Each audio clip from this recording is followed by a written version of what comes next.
நீடாழி உலகத்து மறைநாளோடு 5 நிலை நிற்கவே வாடாத தவவாய்ம முனிராஜன் மாபாரதம் சொன்ன நான் ஏடாக மாமேறு வெற்பாக மாங்கூர் எழுத்தான் இதன் கோடாக எழுதும் பிரானே பரிந்தன்பு கோர்வாமரோ.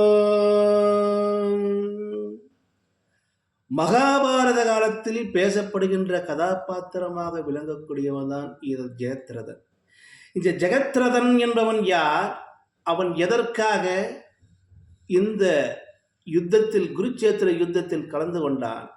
அவனுடைய பங்களிப்பு என்ன என்பதை பற்றி உங்களோடு நான் பகிர்ந்து கொள்ள ஆசைப்படுகிறேன். அன்பு நண்பர்களே, சிந்து நாட்டு அரசனான இந்த விருத சக்கரவனுக்கு மகனாக பிறந்தவன் தான் இந்த ஜெகத்ரதன்.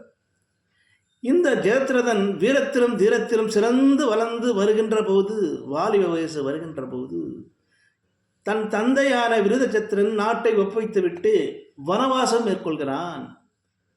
வனவாசம் மேற்கொண்டவனாய் இருந்தாலும் அவன் தவ வலிமையால் ஞான திசையால் அறிகிறான். தன் மகனை உலகில் மிக சிறந்த வில்லாளனால் கொல்லப்படுவான். அறிகின்ற போது பதறுகிறான். இறைவனும் ஒரு வரத்தை பெறுகிறான். தன் தன் தன் பிள்ளையை எவனொருவன் நம்பால் எய்து கொன்றால் அவன் தலை சுக்குநூறாக விடுத்துவிடும் என்று ஒரு வரத்தை பெறுகிறான். அவன் தலையை யார் கீழே தள்ளினாலும், தன் மகன் கழையை யார் கீழே தள்ளினாலும் அவன் தலை சுக்குநூறாக விடுத்துவிடும் என்று மிகப்பெரிய வரத்தை பெறுகிறான் அந்த அவனுடைய தவ வலிமை. இப்படிகின்ற போது இந்த ஜெயத்ரதன் காட்டில் சென்று மிருகங்கள் வேட்டையாடுவதில் அலாதி இன்பம் கொண்டவன். அப்படி ரதத்தை பூட்டி காட்டுக்கு சென்று கொண்டே இருக்கிறார். அங்கே காமியக வனம் ஒன்று வருகிறது. அந்த வனாந்தரத்தில் ஒரு குடில் அமைத்து அங்கே பஞ்சபாண்டவர்கள் வாழ்ந்து கொண்டிருக்கிறார்கள். அந்த ஆசிரமத்தின் வெளியே பாஞ்சாலி அம்மையா இருக்கிறார். அங்கு யாரும் இல்லை, தனிமையில் இருக்கிறார். பஞ்சபாண்டவர்கள் உணவு தேடி வெளியே சென்று கொண்டிருக்கிறார்கள். அங்கே தோழி பெண்கள் மட்டுமே இருக்கிறார்கள். இந்த ஜெயத்ரதன் பார்க்கின்றான். அவரை பார்த்து காம வசைப்படுகின்றான். காம வச்சிட்டு தன் இச்சைக்கு இணங்க பாஞ்சாலி அழைக்கிறான். பாஞ்சாலி, நான் பஞ்சபாண்டவர்களுக்கு மனைவி, நான் பத்தினி, என்னை நீ தீண்டுவாயானால் என்னுடைய கணவர்மார்கள் உன்னை கொன்று குவிப்பார்கள். யாரடி நீ? நான் இந்நாட்டு மன்னன். யாரை வேண்டுமானாலாம் திருமணம் செய்து கொள்ளலாம், யாரை வேண்டுமானால் என் காம இச்சைக்கு அடிபணியச் செய்யலாம். நீ யார் அவள் என்று கேட்கின்ற போது இந்த பாஞ்சாலி அம்மையார் கன்னத்தில் பலார் என்று ஒரு அடை விடுகிறார். அவனை கீழே தள்ளிவிட்டு உள்ளே முற்படுகின்ற போது இந்த காம இச்சை கொண்ட இந்த ஜெயத்ரதன் கை கால்களை பிடித்து தேர்தட்டியிலே கட்டி ரதத்தை பூட்டி செல்லுகின்ற போது அங்கே வனாந்தரத்தில் இருக்கின்ற மான்களும் பறவைகளும் கூப்பாடு போடுகின்ற போது வனாந்தரத்தில் இருக்கின்ற பஞ்சபாண்டவர்கள் ஏதோ நிகழ்வு தவறு நடக்கிறது அறிகிறார்கள், உணர்கிறார்கள். ஓடோடி வருகிறான் கதையை தூக்கி கொண்டு பீமசேனன். அங்கு பார்த்தால் தோழிமார்கள் சொல்கிறார்கள், ஜெகத்ரதன் தேரை பூட்டி மனைவியை இங்கிருந்து கொண்டு போகின்றான். அறிகின்றான். பீமசேனன் துரத்துகின்றான். அங்கே ஜெகத்ரதனை தடுத்து நிறுத்தி ரதத்திலிருந்து பாஞ்சாலியை கீழே இறக்கு, இல்லையால் உன்னை கொன்று குவித்து விடுவேன். அதற்கு சிறிதும் செவிசாய்க்காமல் ஜெகத்ரதன் போருக்கு யுத்தம் செய்கிறான். இருவரும் மலை போல இடி முழங்குகிறது. போர் என்றால் அப்படி அல்ல. கடைசி கணத்தில் தன் கதையால் அடித்து நொறுக்கிறான். இந்த ஜெகத்ரதன் பூமியில் மூச்சியாய் விழுகிறான். விழுந்தவனை தேற்றி கயிறை கட்டி ஆடு மாடு விலங்குகளைப் போல இழுத்து வருகிறான் தருமன் முன். அண்ணா, இவன் என்ன செய்ய வேண்டும்? தருமன் சொல்லுகின்றார், தம்பி, ஒன்றும் செய்யாது. கௌரவர்களுக்கு ஒரே தங்கை துச்சலை. துச்சலையின் கணவன்தான் இவன். நமக்கு குலவாரிசாக இருக்கக்கூடிய துச்சலையின் கணவனாம் நமக்கு ஒரே தங்கையாக இருப்பது துச்சலையின் கூட்டு மட்டுமே. இவன் நமக்கு மைத்துனன். இவனை ஒன்றும் செய்யாதே, விட்டுவிடு பீமா பீமன் முரண்டு பெருக்கிறான். இவனை கொன்றே திரிவேன், இல்லையானால் இவனை மொட்டையடிப்பேன் என்று மொட்டையடித்து விடுகிறான். அங்கே அவமானப்பட்டு பங்கப்பட்டு கண்ணீர் விட்டு என்ன என்று சரியாமல் தவிக்கின்றான். இந்த ஜெயத்ரதன் தன் நாடு செல்லவில்லை. கடைசியாக கங்கை கரையிலே அமர்கிறான். சிவனை பூஜிக்கின்றான். சிவன் திருநாமங்களை சொல்லுகின்றான். அக்னியில் நின்று தவம் செய்கிறான். ஒற்றை கால் நிற்கிறான். நீரில் மூழ்கி தவம் செய்கிறான். இப்படி பலவாறாக நாள் கடக்கிறது. சிவபெருமான் அவன் தவத்திற்கு இணங்கி அருள்வாளிக்கின்றார். ஜெகத்ரதா, என்ன தவம், என்ன வரம் வேண்டுகேள், நான் தருகிறேன். அப்போ சொல்லுகின்றான், நான் பங்கப்பட்டேன், அவமானப்பட்டேன், பஞ்சபாண்டவர்களை கொண்டே தீர்ப்பேன், அதற்கான வரத்தை எனக்கு கொடு. அதெல்லாம் கொடுக்க முடியாதுப்பா. கிருஷ்ணர் ஐவரையும் காத்து ரட்சிக்கிறார். அவரை உன்னால் ஒன்றும் செய்ய முடியாது. வேறாவது கேள், வேறாவது என்ன வரும்? சரி, நான் தருகிறேன் என்று இயேசு சொல்லுகின்றான். சில மணி நேரம் மட்டுமே இந்த குருச்சேத்திர யுத்தத்தில் உனக்கு வயப்படும். சில நேரம் மட்டுமே கிருஷ்ணரும் அர்ஜுனை தவிர யாராவது ஒருவரை நீ வெல்லுவாய் என்று தவத்தை கொடுத்தவன். அப்பா, இதாவது போதுமே என்று மனம் திருப்தி அடைகிறான் இந்த ஜெயத்ரதன். இப்படி காலங்கள் ஊன்று கொண்டே போகின்றது. குருச்சேத்திர யுத்தம் வருகிறது. யுத்த காலத்தில் இந்த துரோணாச்சாரியர் சக்கர வியூகம் வகிக்கிறார். சக்கர யுகத்திற்குள்ளே இது எப்படியாவது இந்த தருமரை உள்ளே அழைத்து செல்ல வேண்டும். சக்கர யுகத்திற்குள்ளே ரதத்தை பூட்டுகின்றார். இந்த தருமர் உள்ளே போகின்ற போது தன் பெரியப்பாவை காப்பாற்ற இது அபிமன்யு உள்ளே நுழைகின்றான். அவனுக்கு இந்த யுகத்தை உடைத்தின் உள்ளே தெரியவை தவிர வெளியே வர வழி தெரியாது. உள்ளே போகின்றான். தருமரை வெளியே அழைத்து வருகின்றான். சக்கரயுகம் மூடிக்கொண்டது. இத்தருணத்தில் என்ன செய்வது? அபிமன்யு கூப்பிடுகிறான். இந்த நால்வராக இருக்கக்கூடிய கர்ணன், கிருபாச்சாரியார், ஜெகத் ரட்சகன், துரோணர்கள் எல்லாம் வின்று எடுத்து தொடுத்து அர்ஜுன் மகனான அபிமன்யை கொன்று குவிக்கிறார்கள்.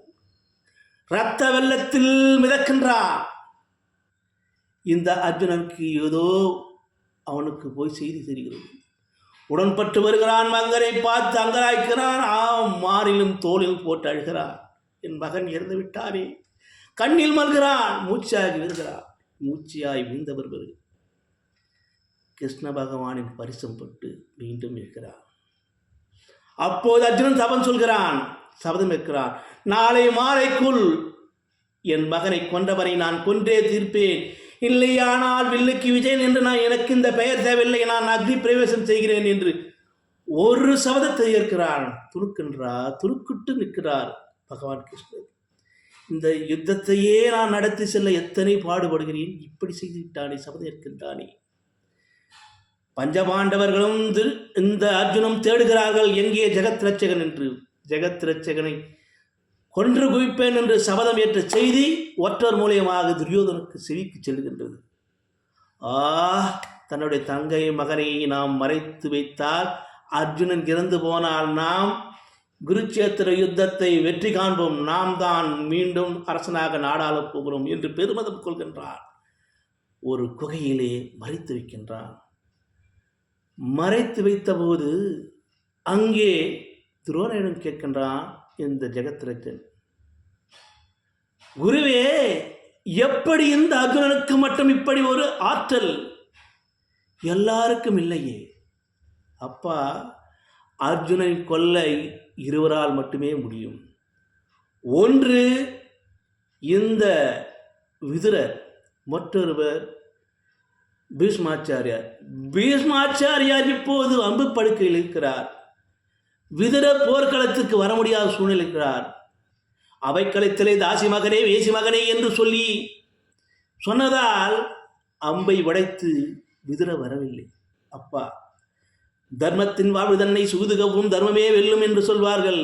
ஆனால் தர்மம் நமக்கு ஒற்றதனையாக இல்லை, அதர்மத்தின் வழி செல்கின்றோம். ஒன்றை முழு ஜெகத் ரட்சகா, நடப்பது யாவும் நன்மையே என்று அறிந்து கொள். இந்த ஜெகத்ரத்தன் நாடு திரும்பவில்லை. நாடு திரும்பினால் நம்மை கோழை என்று சொல்லுவார்களே, கோழையானால் நாம் இந்த அரசு இதற்கு வீரமரணம் ஆழ்வா செய்ய வேண்டும் என்று அந்த குகையிலே படித்து கேட்கின்றார். 14 நாள் முடிந்து 14ஆம் நாள் அனைவரும் தேடி பார்த்தும் ஜெகத்ரதன் கிடைக்கவில்லை. கிடைக்காத போது இந்த அர்ஜுனன் தீக்குளிக்க எத்தமிக்கின்றான். அப்போது பகல் பொழுதுதான் இருக்குது. இந்த சுதர்சன சக்கரத்தை பகவான் கிருஷ்ணர் ஏவி சூரியனை மறைக்கிறான். மாலை பொழுதாக விடுகின்ற போது, ஓ மாலை பொழுதாகிவிட்டதே என்று அர்ஜுனன் கண்கலகின்றார். பகவான் திருநாமங்களை சொல்லி பகவான் காலில் விழுகின்றார். பகவானே, என் மகனை கொன்றவனை என்னால் கொல்ல முடியவில்லை. நான் என்ன பறிவது? என் சபதமும் வீரமும் நிலை குலைந்து போனதே. நான் உயிர் திறக்கிறேன் என்று சொல்லுவான். அதற்கு ஆயத்தமாக எத்தமிக்கின்றார். பீமசேனனும் அங்கிருந்த தேர்கள், உடைந்த தேர்களை எல்லாம் கொன்று உடைத்து தீமூட்டுகிறார். தீ ஜுவாலையாக எரிகிறது. பலம் வருகிறார்.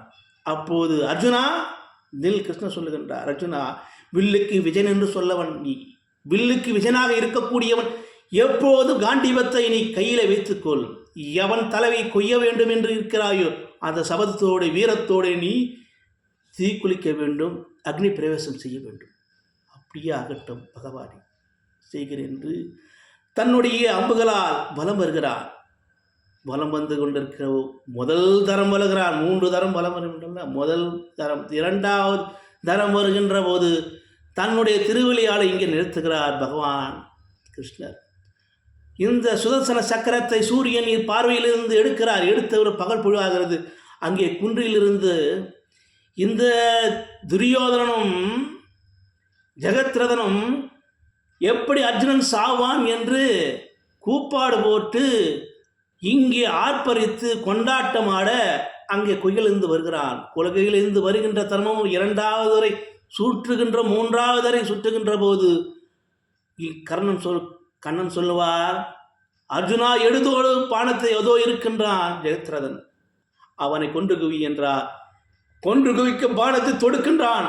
அர்ஜுனா தொடுத்தது மட்டுமல்லாமல் இந்த தலை கீழவே கூடாது, காட்டில் இருக்கின்ற விருதச்சத்தனுடைய அவனுடைய மடியில் போய் இந்த தலை விழ வேண்டும் என்று பானத்தை தொடுத்து அடி என்றார். அதனே உட்பட்டு செவிசாய்த்து உடன்பட்டு செவித்தார். அர்ஜுனன் தொடுக்கிறான்.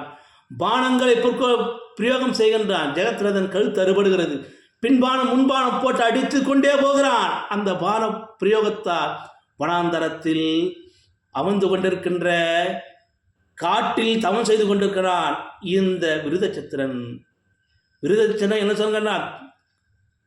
இந்த விருதச்சத்திரன் அர்ஜுன் அழிவதற்காக ஓம் ரீம் ரீம் காளி, ஓம் ரீம் ரீம் காளி என்று கூப்பாடு போட்டு ஒரு யாகத்தை நடத்தி கொண்டிருக்கின்றான். திடீரென்று அந்த தலை, மகன் தலை மடியில் விழுந்தவே ஐயோ என்று பதறிப்போய் தன் தவத்தை யாரோ கலைக்கிறார் என்று அந்த மகன் தலை என்று தெரியாமல் வீசி விடுகிறான். இவன் கலைப்பட்டு வெளியே விழுந்ததால் தான் பெற்ற தவத்தாலே விருதச்சத்திரனும் தலை உடைந்து நொறுங்கி இறக்கிறான். இப்போது விருதச்சத்திரன் இறந்து போனான், ஜெயத்ரதனும் இறந்து போனான். பகவான் சொல்லுகின்றார், அப்பா அர்ஜுனா, தர்மத்தின் வாழ்வதன்னை சூதுகவும் கடைசியிலே தர்மமே வெல்லும். இந்த பூமியில் தர்மத்தை நிலைநாட்டவே நான் அவதாரம் எடுத்திருக்கிறேன். அதர்மத்தை ஒருபோதும் நான் அங்கீகரிக்கப்படுவதில்லை. ஆனால் அதர்மத்தை எழுப்பதாக எனக்கு நீ ஒரு கருவியாக தான் இருக்கிறாய். ஆனால் தேவையில்லாமல் நீ சபதமேற்றாய். சபதத்தின் விளைவாக உன் வீரம் நிலைகுலைய போகிறது. நிலைகுலைந்தாய், உன் வீரம் பயனற்று போயிருக்கும். நான் எதற்கு ரதம் ஓட்டினேன் என்று தெரியாமல் போயிருக்கும். அர்ஜுனா, இது போன்ற காரியத்தை இழிவுநிலை செய்யாதே. இனி வருங்காலில் ஒரு வீரனாக சத்திரியனாக இரு. தேவையற்ற சபதத்தை செய்து என்னிருந்த போரை நடத்தி விடாமல் பண்ணிவிடாதே என்று கட்டளையிடுகின்றார். அதற்கு பகவானிடம் சொல்லுகின்றான், பகவானே, என்னை மன்னித்து விடுங்கள். நான் பெற்ற பிள்ளையின் பாசத்தினால் நான் ஒரு சபதம் இட்டுவிட்டேன். இனி வருங்காலங்களில் இந்த சபதத்தை செய்ய மாட்டேன் என்று பகவான் பாதங்களில் விழுந்து மன்னிப்பு கேட்கின்றான். நானும் இக்கதையை முடிக்கிறேன். நன்றி, வணக்கம் அன்பு நண்பர்களே.